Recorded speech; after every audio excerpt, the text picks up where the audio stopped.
Oh man, this is a hot topic. This is a hot topic right here, baby. Oh my goodness. How the idiotic mainstream media was exposed by Joe Rogan, brought to us by Moon, who makes amazing content. Shout out to the guy. Let's check this out, man. Let's go. Let's run it. 2024 will go down as the year the mainstream media outlets finally lost their grip. Yeah. As the dust settled after the US election, it became clear that Trump and Vance's appearances on podcasts were instrumental to their success, which really highlighted how independent. Bro, this is so fucking crazy. And dude, I'm already cussing, bro. I keep things $1.50. I keep it raw. This is the raw reaction. So make sure you hit that like button to help me out, man. I really appreciate it because I communicate as authentic as I can. This is how I talk in real life. This is how I'm going to talk on camera, bro. So you hit that like button because it's going to help push in the algorithm, because YouTube, it kind of nerves people that cuss, right? But dude, this is huge, man. It is a strategy that I don't know why the left, the Democratic Party, Kamala didn't lean into, right? And the media. And I'm not going to, say what side's good and what side's bad. I'm not doing that here. I'm being this is more observation on how like he said, idiotic mainstream media has fucking fallen off hard. Even just random podcasts are now more powerful than most mainstream media outlets. And after the election, it just seems the media's ratings are down in the gutter. The New York Dude, the fucking MSNBC, they have to be fucking falling apart right now. They have to be. Like The View, I swear there's a clip on Twitter every fucking day since the election, even before the election, where they put their foot in their mouth and they just look so stupid. I feel so bad for whoever has stock in that company, man. They gotta be plummeting. I don't know what the numbers are, but dude, Post is reporting that its parent company Comcast has confirmed a massive spin-off of its cable networks. The Los Angeles Times fired the entire editorial board Thursday. CNN announced mass layoffs earlier this week, and MSNBC viewership precipitously plunged following. This is crazy. Like, different media programs fucking like talking about how all the competitors are bleeding. It's like they're all slowly watching each other die, and they're all commentating on it. It's fucking wild. Trump's victory. A month after being released, Rogan's podcast with Trump nearly has 52 million views. Granted, also when they uploaded this video, because I remember the night it came out, because I don't know why, but my sleep schedule has been screwed up ever since I played Halo 3 back in like 2007. It's never been the same. I can stay up as long as I want, and then I'm like, shit, I gotta go to sleep. I've literally screwed up my life because of Halo 3, but it is what it is. I'm a night person now. But when they dropped this episode, man, I literally was like, oh, my buddy was like, text me, he's like, hey bro, they just dropped it. So I went to YouTube and I looked it up on the search engine, didn't pop up anywhere. I couldn't find it anywhere, and then I saw people like already posting like little clips, the clippers, they're already posting those. And I was like, what the fuck, dude? I need to watch this. And it wasn't on Spotify. I know that he had it on Spotify at a point. Like, Joe Rogan was on Spotify, and then he switched back to YouTube. I don't know what that was all about. But yeah, it got blacklisted, and YouTube was not putting it in the search results at all. So then, like, people posted it on Twitter. I think it was Elon, or maybe it was Joe. I don't know exactly. And that got millions of views on there. So there's a lot more views than 52 million.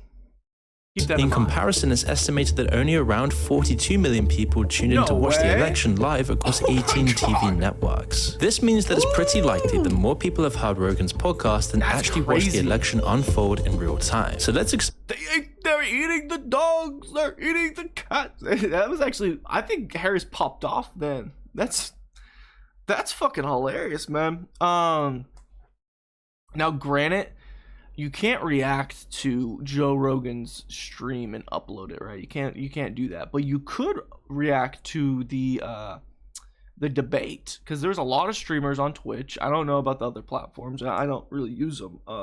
But there's a lot of streamers that were, watching the debate, and there's like 50, 70,000 people in those streams. So, I mean, it's like when you compare who's like actually watching it, like for instance, like people do this with the Super Bowl, the Thanksgiving game, when it comes to like the NFL. Back in the day, they assumed it was just like one person when they had someone tuned in, but they're like, oh no, it's probably a family. And then, you know, like with Thanksgiving, like everyone's watching the game. It's playing and it's a whole event, so you have multiple families there. So instead of like one view, you can account for like 12 or whatever it might be, right? Now, the debate, I don't think it might have been that way back in the day, but it's not that way anymore. It might be certainly for some households, but it's not like it's definitely not like the NFL games, which is crazy to think about. Why so many people are changing the channel and abandoning their legacy media for good. In the weeks since their defeat at the polls, both the Democratic Party and mainstream left-wing media establishments have been asking themselves one big question: why did they lose? Something as big as the 2024 election, there's never going to be just one answer. Now, you could easily point to the late changes in candidates and the whole fiasco with Joe Biden's health problems, as lots of people already have. Or you could... And also the mutiny that kind of happened, which rubbed... Cause if that didn't happen the way it did, dude, people would be viewing Kamala in a whole different light. But the mutiny happened, and then people started pulling up old clips of her. People started comparing her to, like, the drunk aunt at the fucking dinner. And after that shit happened, a lot of people couldn't unsee it, and the debate was her best standout. It really was. And the fact that the debate got less viewers than a fucking Joe Rogan episode on YouTube with Trump is crazy. It is crazy. And that podcast, like, they talked about a lot of stuff. And in the beginning it was really sloppy, I think.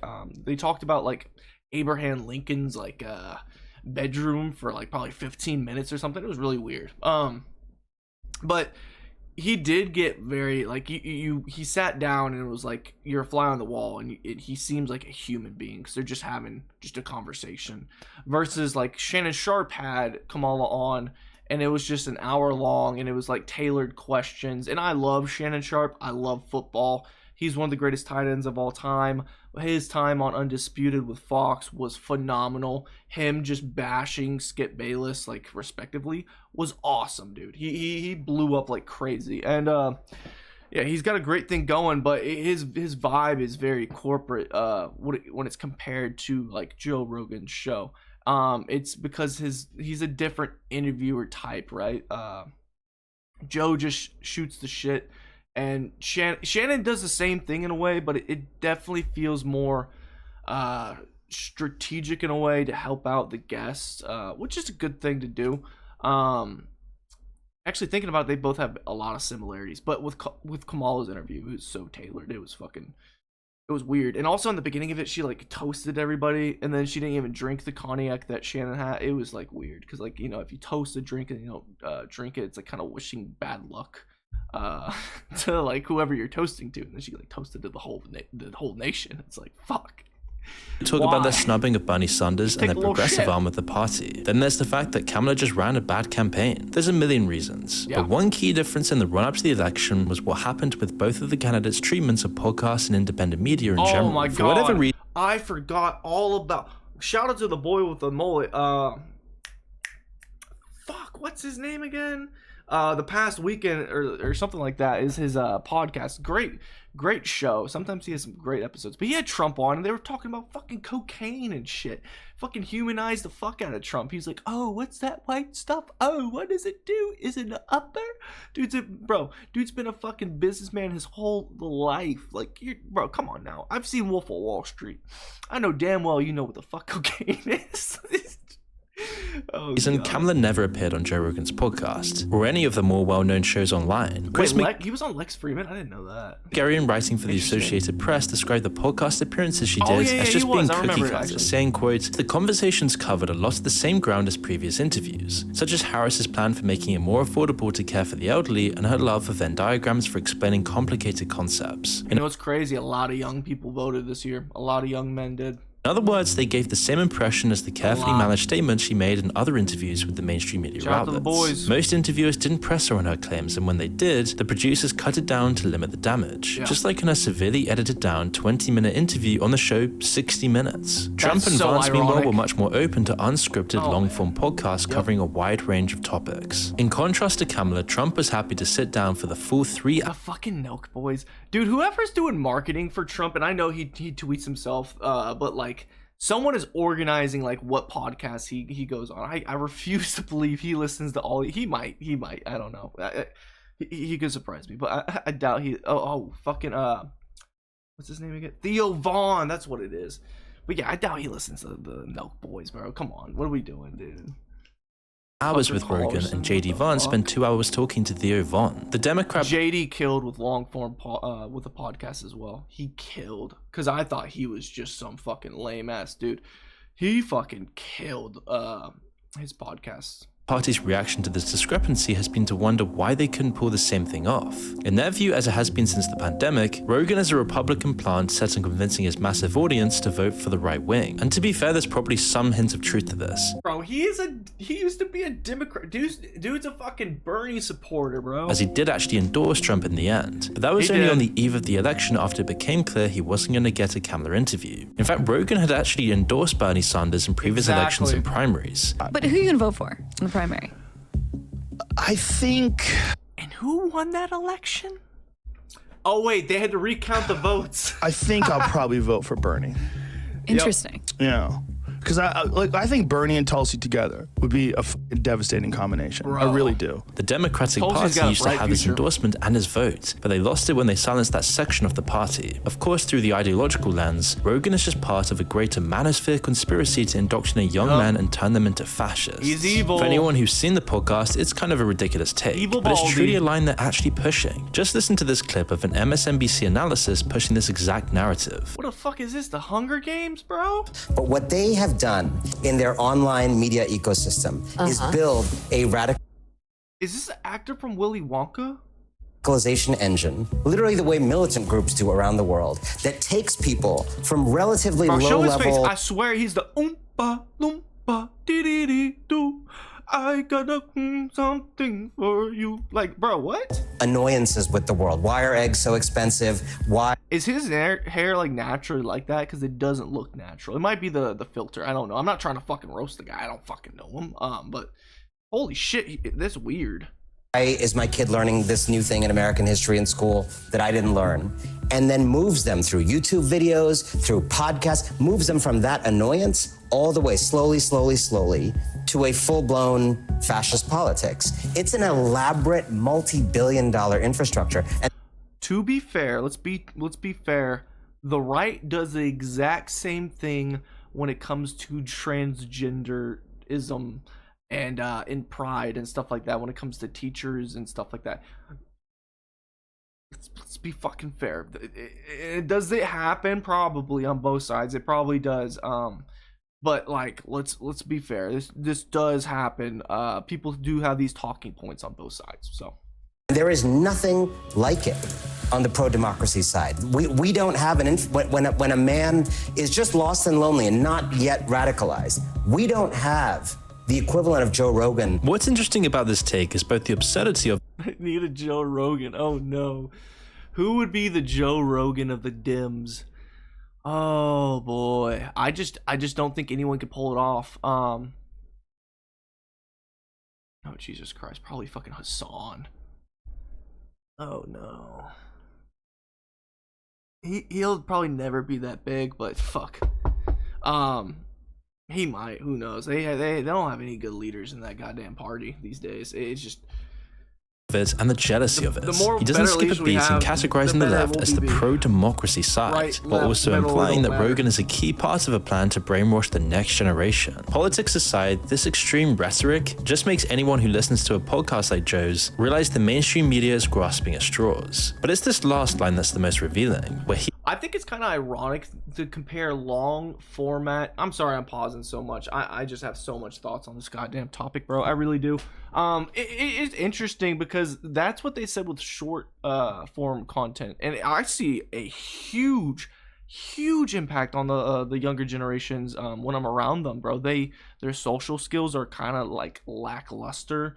They act a little different. Like I was a kid. I was a dumbass kid. I was fucking goofy as shit. But like, and I talking like to adults normally was a little hard for me, right? I couldn't relate to them on certain topics. The way I talk, I cuss a lot, and back then, if you cussed, you're a bad kid. So I always felt like I always had to be like the like some good kid, so that pretty much made me not talk as much. But dude, I'm like so straight shooter. Like when I'm around anybody, I talk like normal, like I am right now. And man, like TikTok brain is a real fucking thing. It really is, and it's not just TikTok. It's just short form content in general. So yeah, it's just ironic to me, like having a talking point saying that like long form content can be brainwashing, and I can see the argument for that. It's just a different form of brainwashing, right? He implies that the left-wing establishment needs their own version of this indoctrination pipeline and therefore needs their own Joe Rogan. While it isn't always for these same insane reasons, others across the left have also echoed this sentiment. This won't happen also. No one's gonna even touch Joe Rogan's views. It's not happening. So y'all can grasp for that, or you can just, try to find better leaders. Identified that if Kamala had done more long-form and unscripted interviews, she probably would have gotten way more votes. They just need to shift their pursuit on identity politics and get away from that shit and focus on like what really matters. And then, people will start shining. You'll have leaders that people can follow. Of course, this isn't the reaction across the board. Where there's jealousy, there's resentment, and you don't have to search far to find that. Yeah. This video is brought to you by Manscaped.com, the global leader in men's grooming, setting a new standard in ultimate retail. Where's the code at? Where the code at, Moon? Get the new lawnmower 3000. It's not the Nimbus 3000 you heard about in Harry Potter. This one shaves that dirty down hair. Oh, we're getting to the for 11 million worldwide who trust. Okay, you know the video. Go check it out. And give the gift of grooming this season. ABC's The View was originally created to try and live up to its own name, to give a platform for a wide range of women's perspectives on key issues. Of course, in the decades that the show has been running, that's changed. More recently, like a lot of news shows, it's become completely unapologetic in its clear bias. Just take one of their co-hosts' words about Joe Rogan on a recent episode of the show. In it, she makes the strange accusation that he believes in dragons to discredit him, all while bragging about how stringent their fact-checking is in comparison to online content. I think that's why people like our show, because they know that we are checked by ABC News. But we're checked by everybody. Yeah, I mean, if we're wrong. So how does that work, really? You have someone that's checking you, and you got your ear pierced in, and they're telling, "Oh no, that's wrong. You need to cut that. Let's edit this down." Like, no, you're doing the same shit. You're talking on a fucking show. They would have left this in if you're getting checked, because they could have easily checked it. We have, the legal note here. Human legal. But we went from Walter Cronkite, basically, to this guy Joe Rogan, who believes in dragons. I checked it. He believes in dragons. He believes in dragons. Did you triple force that? Yes, I did. Within this accusation, you can identify. Okay. She might be trying to be funny, right? If she's trying to be funny and make a joke, okay, that's fair game. But like if she's being dead ass serious, which it kind of seems like she is at the end of it, ew, that's a bad look. Both the reason they think legacy media is superior and the evidence that it isn't. While maybe a decade ago nearly everyone trusted mainstream news, those days are now long gone. It's precisely because of how biased they've become, to the point where they've abandoned the principles which made them reliable in the first place. Here we've got a clear example of taking one thing Joe Rogan said out of context and turning it into a personal attack to fit their own arguments. Can they get sued over this? Isn't this like slander in a way? I don't know exactly, because it does seem like she's trying to make a joke. I don't know, man. In this case, the accusation was based on earlier podcasts where Joe had discussed the fact that nearly every culture independently came up with the idea of dragons. Very unusual for the concept of something to exist for a long time with no basis in reality. That's why I'm interested in dragons. Like, why is every civilization, why do they all have dragons? They mention dragons in the Bible a bunch of times. They don't mention dinosaurs. Well, I think because people weren't alive when dinosaurs were alive, but I bet they were alive when dragons were alive. I bet dragons were a real thing. It's such a feeble attack that... Oh my god. Bro, Moon, that clip was not cut the best way. I'm gonna be straight up. Both Fox News and Joe Rogan himself pounced on the opportunity to make fun of it. I had to read the thing about The View because I just thought it was funny. What's the only reason why I read that about me. Dragon lover. Joy Behar was trying to say that I believe. Oh, they got the angry Jew on here. In dragons. Ari Shafir, don't come at me with some like anti-sism and shit. This motherfucker, that was his nickname. Okay, calm the fuck down. Calm down. What is this? I just heard about it. I checked it. This is the guy. The lady goes. This is the guy that said that came at Kobe when the day he died. This guy is hated by the masses. It doesn't matter what you believe in. A lot of people just fucking hate Ari. Double checked it. She goes, I checked it. He believes in dragons. Should be like you think they lived Sasquatch. alongside people. But it also highlights just how out of touch the mainstream establishment media has become about why they've lost so many viewers. Only Fox has seen a bump in viewership. No, it's kind of concerning because it really seems like they know that they're dying and they are not as important. The views are probably dropping. It's fucking ironic that their name's The View, because it might turn from, you know, thousands of views to just one. It's the view of unemployment. But no, if you're a talk show host and there is literally people talking about your job becoming irrelevant, I could see, you know, irritation, you know, stress and all that kind of stuff build up over time. And so yeah, this really, that clip now, it just seems like a angry tweet, you know what I mean?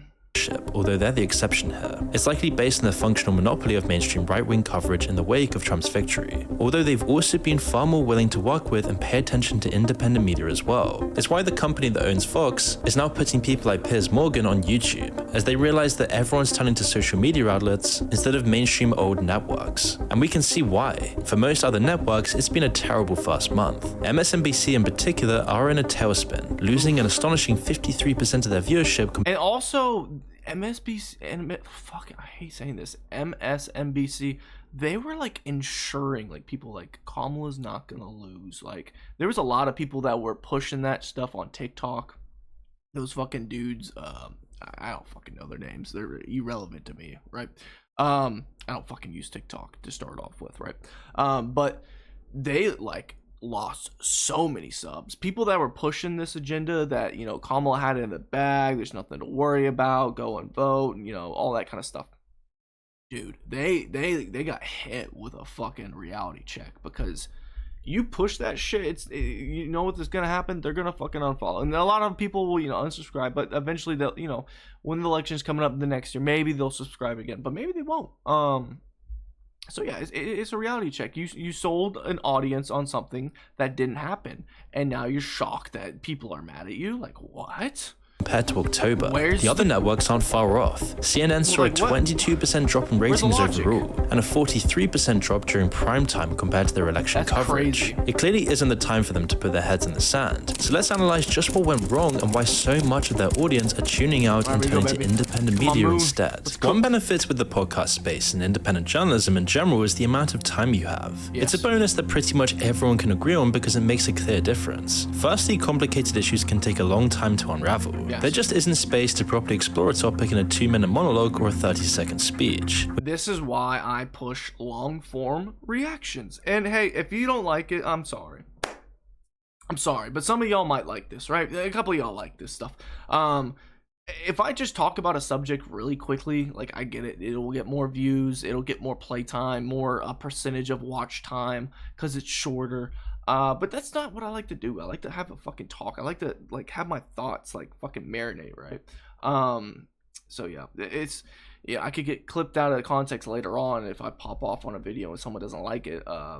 That's gonna fucking happen naturally because it's long form content. But like, it's the price you pay. So. With that little time, it's guaranteed that you're going to have to cut out some important context. But with a longer conversation, you've got plenty of time to give things the consideration they deserve. And it brings us on to another benefit: how much more natural the final product feels. In most TV shows, there's a tight schedule where every second is accounted for. Over the past few decades, we've seen political debates and discussions on that boy Clinton was killing it back then. Network TV melted down into 30-second sound bites to fit this mold. The time pressure is so great that the best pundits are the ones who can offer the most extreme, simple version of their thoughts on an issue.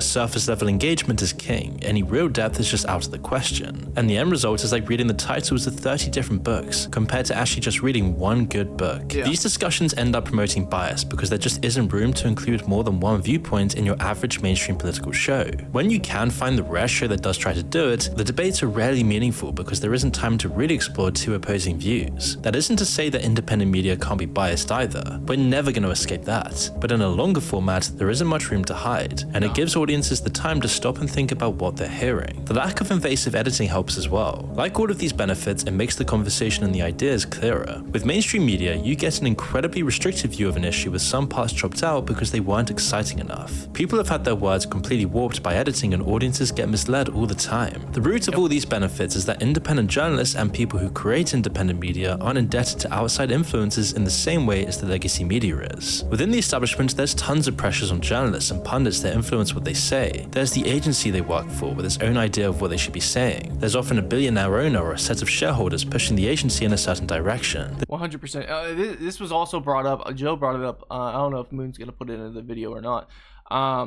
But he talked about the reason he didn't do the gig with Kamala, because Kamala wanted him to come to her instead of, you know, her coming to his studio in Austin, Texas. Which is unfortunate that she didn't do it, because it would have been really so interesting to see like a unfiltered Kamala Harris. Maybe they would have some wine together. I don't know, but it's how do I say this? So Joe said that there's like people like he doesn't want to do it because there's like he's saying there's other people in the room. It's not just him and Kamala, right? So like there could be like you know, you're supposed to do just a podcast with her, and then she has her whole crew. They pretty much have the numbers on you. You're in a different place. It's not your home territory. It's a whole different vibe. It's a whole different setting. You don't know people. There's people in and out of the studios in the background. Maybe someone, you know, is like, nah, fuck that, we're not doing that question, something, you know what I mean? PR team all around. So yeah, there's a lot of like fucking distractions, which it makes sense why he would want to go to her. I can only imagine how many people were in the room with Shannon, because like he does his normal podcast and you can hear people in the background talking and you know, fact checking him all the time. But then you add Kamala's team to that, boy.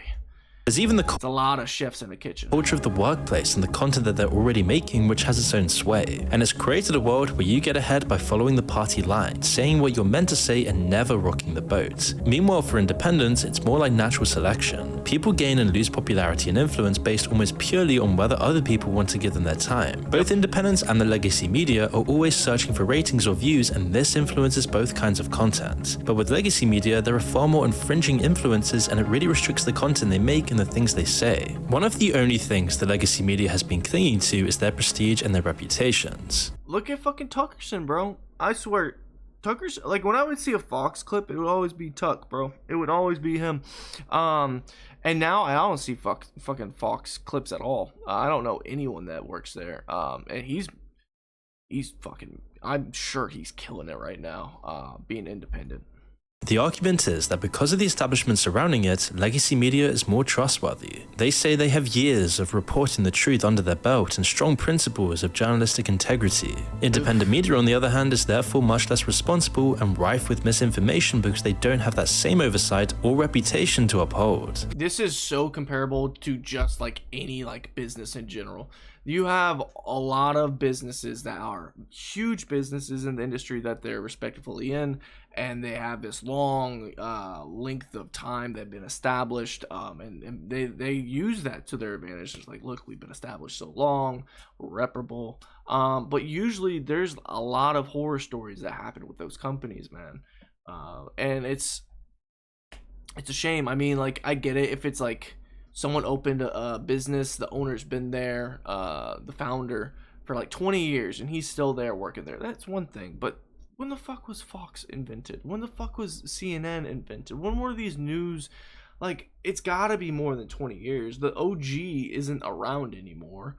So yeah, what are you fucking talking about? You got people that are doing stories that have been there for probably a year and a half. Now, as for Rogan's recent comments, on one level, it's just comical. Hearing this rich and famous guy express worries that even though he's paid to talk for a living, he's going to be silenced in the future. While this idolized picture might... Look at the UK right now. Shout out to everybody in the UK. Comment down below what's fucking going on, because every time I see a clip of something in the UK, that shit is batshit crazy.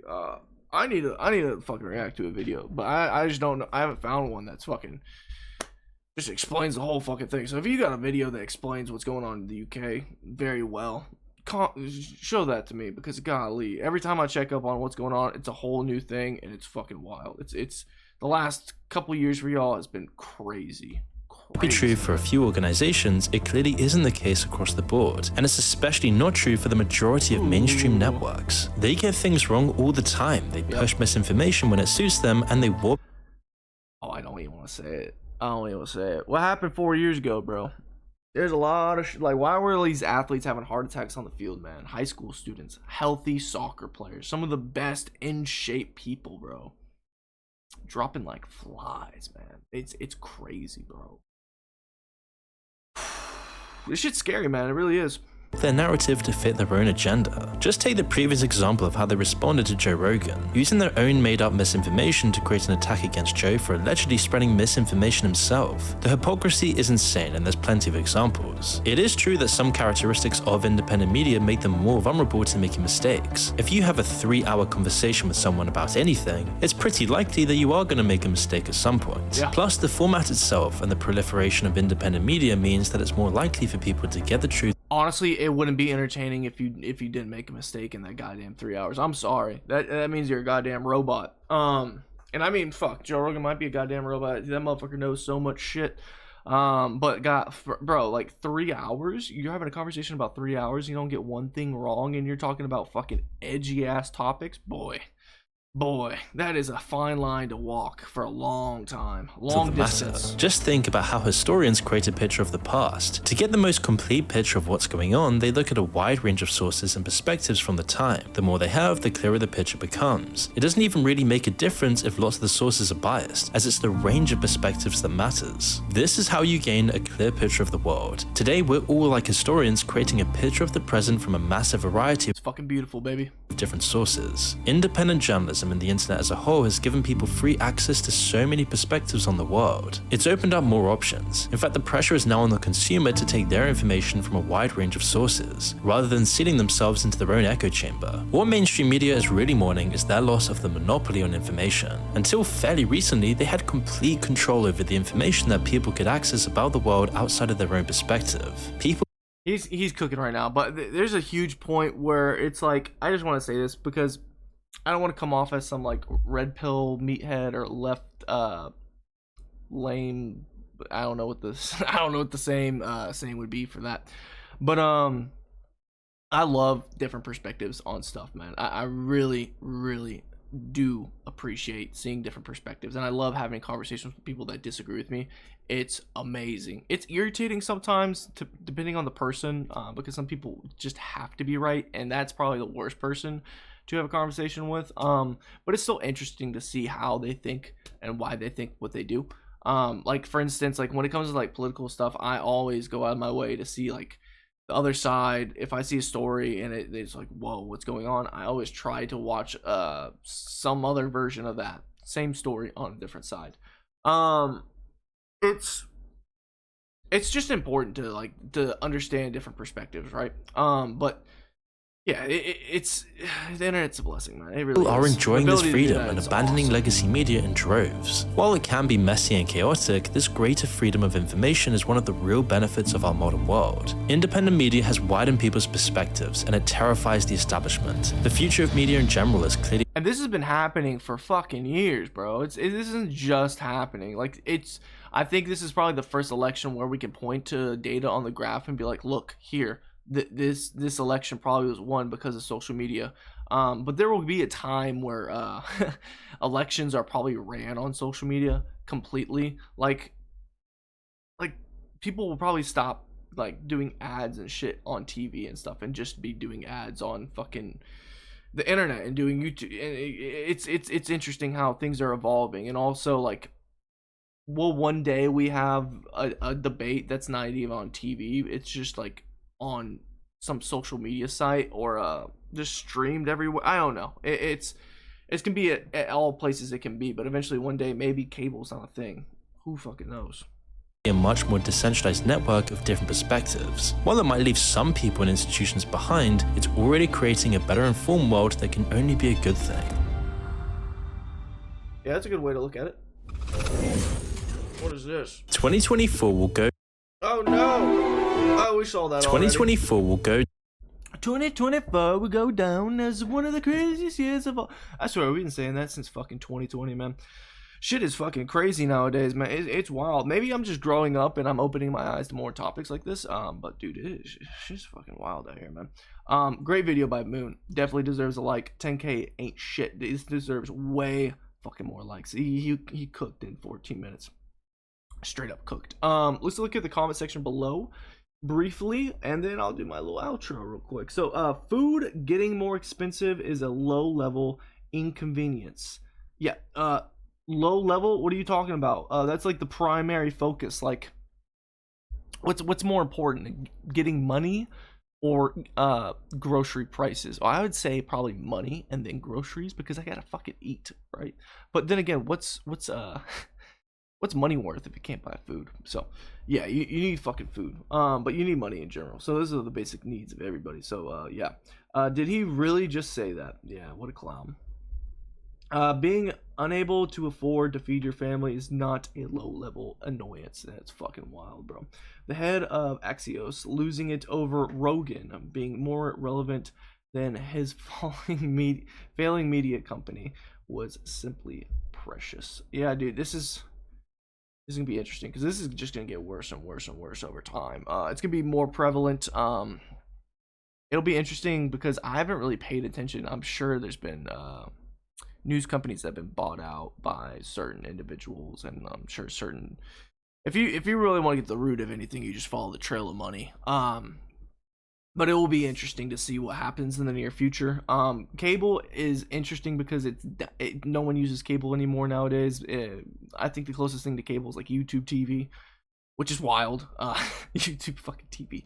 But I mean, we have cable lines in every goddamn house these days, so maybe one day they'll stop doing that. I don't know. So what are y'all's thoughts on this whole topic? I'm assuming most of y'all probably are in agreement with me and Moon on this for sure. Yeah, dude, it's just a wild topic in general. It's really weird to see, because I remember like watching my parents watch the news as a kid. And I always thought, like, oh, they're so grown up. Look at them, educating themselves on the troubles of the world. And then you grow up and you realize that those people are just fucking clowns, like half of them. It's interesting, because the news didn't used to be like this. They used to be like very high-standing people, like they were fucking journalists, bro. They were unbiased and they did their best work, getting to the truth,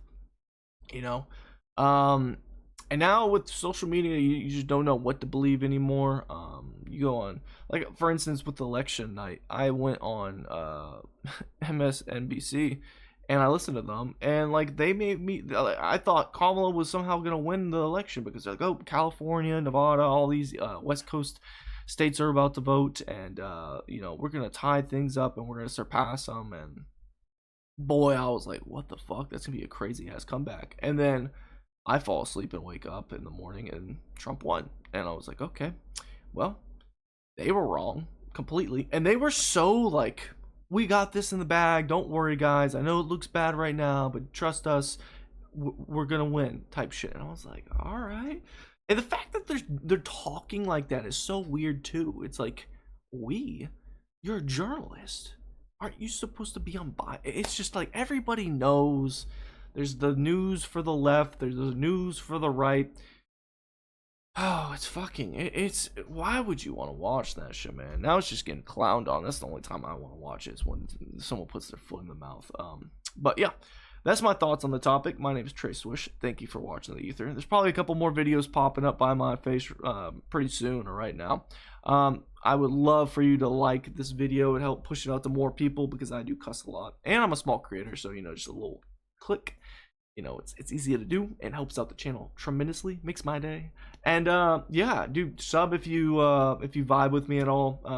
I react to a bunch of topics, and if there's anything in particular you'd want me to talk about, react to, whatever it might be, review, I don't know, make a video about, comment down below any ideas. I'm open to everything, because who knows, if you like that and you would want me to do something like that. There's probably someone else that finds my videos that would feel the same way or hasn't found my videos yet. So I'm open to anything. It's the Ether after all. So yeah, thank you. Make sure you hit that subscribe button to join the Ether. Shout out to Ether. Love y'all, and I'll see you in the next one.